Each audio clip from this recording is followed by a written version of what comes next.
sobrang sexy pa talaga. It's the sexiness that I've ever danced before. Like, sobrang wild po. So that's why I would say you'd see a whole new, like, bold and wild version of me. Pero sumasayaw ka talaga before? Yes po. Anong klaseng sayaw ka? Jazz? Jazz, hip-hop. Oo, okay. Paano ka natuto? So nung bata pa po ako, like, sa mga TV lang po actually, like, for example, sex bomb, like, ginagaya ko lang po sila. Hanggang sa nagtitake na po ako ng dance class. And then, kinakuha po akong as backup dancer sa Australia pag tumaling yung mga, for example, si OG Alcacid, Inigo Pascual, ganun po. So, na-meet mo sila? Yes po. Naging backup dancer po ako nila. Okay, may 14 request dito. Kung pwede ka mag-sample ng favorite dance mo. Actually, kanina pa sabi ko kung pwedeng sumayaw. Ayan, go. O pwede naman, malaki yung floor. Music, please. You want music? Sure. Okay. Go, Julia. DJ. Good, alright. Tatablan yata siya. Baling siya, pero parang may impact. So, kanina nagsasayaw ka, parang napapasayaw din si Alan. Charot-charot. Kaya mo na, Julian, what do you, Teka, tatagalogin ko na lang. Ano yung idea mo ng Kama Sutra? Nagbasa-basa ka ba? Or, ano yun nga, yung idea mo sa Kama Sutra? Idea. Like I mentioned earlier po, nung binigay po sa akin ng sobrang last minute po, binigay po sa akin the day before he shot it. So, I was very curious na hindi po talaga ako familiar. So, may halong kaba. But all I knew that it was a special interest. So, and I actually didn't know na mag-host din po pala ako. But, Nagbasa-basa ka ba about Kama Sutra? yes po. So, nung Nakita mo yung mga pictures. No po, I just searched up yung meaning ng Kama Sutra. So it was more of like pleasure. So yung pa, parang nagkaroon na po ako ng idea na. So, di mo nakita yung mga iba-ibang positions? No. Hindi. Okay. Pero yung mga positions dito ay, ng Kama Sutra ay in-execute naman dito. Almost all the positions. Hindi naman Hindi. po. I didn't necessarily demonstrate the positions myself. We had, we revealed the videos, like clips from old and new next films. So compilation doon ng mga pelikulang ginawa na. Tama ba ako? Yes po, tama. Okay. Meron ka bang idea kung anong pagkakaiba ng Pinay Kama Sutra sa ibang mga Kama Sutra like sa India? O nag-research ka ba kung meron ba talagang Pinoy or Pinay Kama Sutra? Nung nag-research po ko, I saw that it was also from India, but I didn't really get the chance to really look into it. Julian, ang dami mo ng pelikulang nagawa sa pang-walo na ito, no? Actually, pelikula din siya pero ikaw yung nag-post. Nung first time na na-interview kita, sabi mo gano'n, may mga limitations ka pa. Ngayon na-expose ka na ng bongga-bongga sa mga iba't ibang roles. Do you still keep that limitations with you? Actually, no, not anymore po. I think only because, gusto ko din, kung ano pong gusto ng direct for the movie, at kung yun po ang makakaganda ng movie, gagawin ko po. Pinag-isipan mo rin ba ng todo?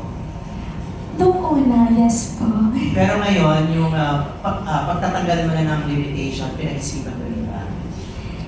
Ngayon po, I still have just a few limitations compared to nung nagsimula po ako. Sobrang dami po talaga akong limitations. Ano yung limitations mo before na tinanggal mo na sa limitations mo ngayon?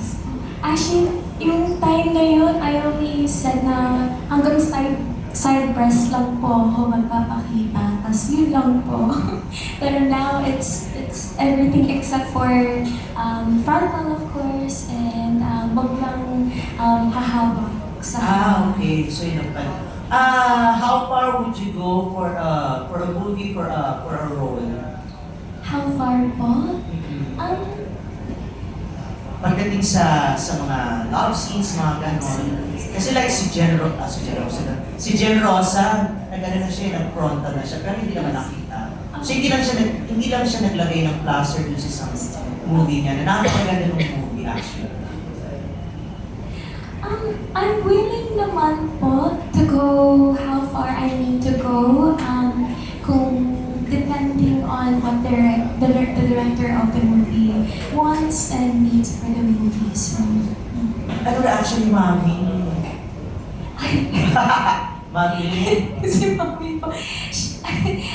Si Mami po, kasama niya po ako sa mga tapings actually. Pero hindi lang po siya nanonood ng mga movies ko or pag may love scene na po. So, kabado pa rin po siya hanggang yun, but she's a lot more open-minded to it now. Julian, congratulations. Very proud sa iyong Mami. Thank you so Keep it up. much po. Okay, thank you. A fan of Kama Sutras in general. This is also something that's supposed to be educational in some way. Yes. And you're catering it to the Filipina market. So, how educational are we talking about when it comes to this particular series? And can you tell us anong matututunan specifically ng mga Filipinas when they watch this film? Well, basically po,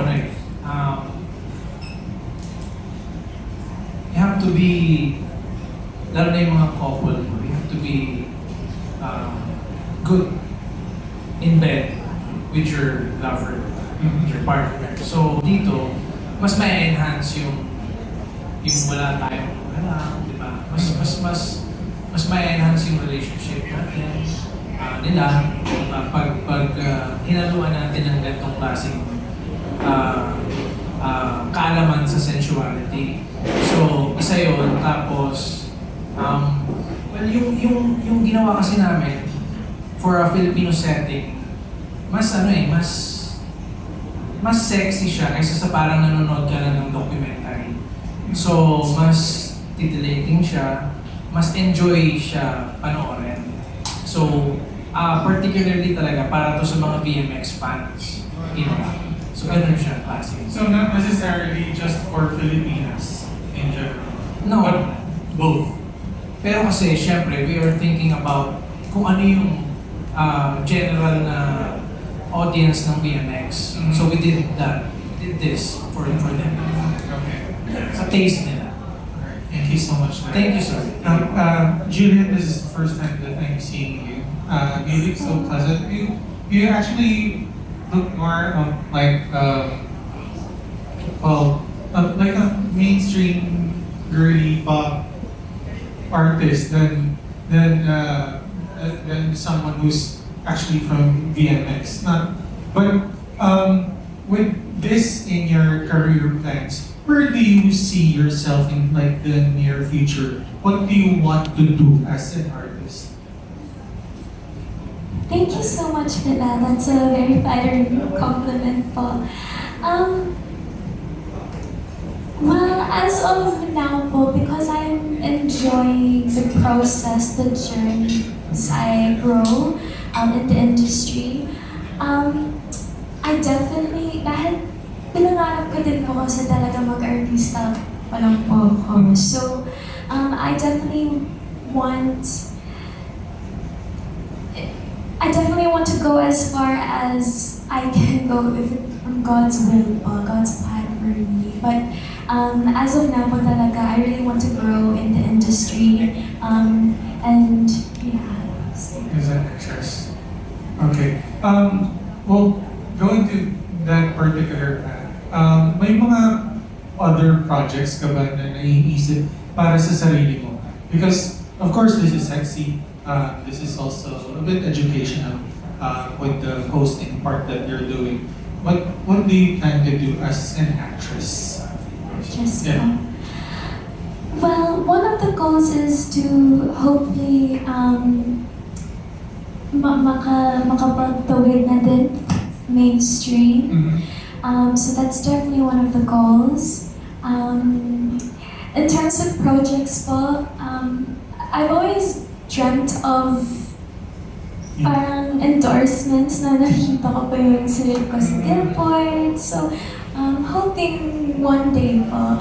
And that will happen. I wish you all the best. Kasi ang ganda-ganda ng face niyo. Thank you. And congratulations. Thank you so much po. Casey Concepcion, yes po, I have.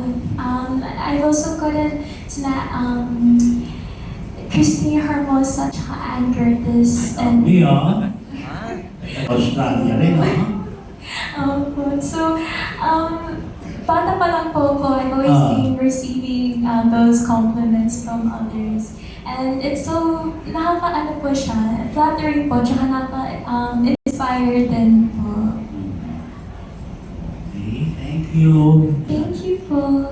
Alright, maraming salamat. Of course, I was June Nardo from Marites University.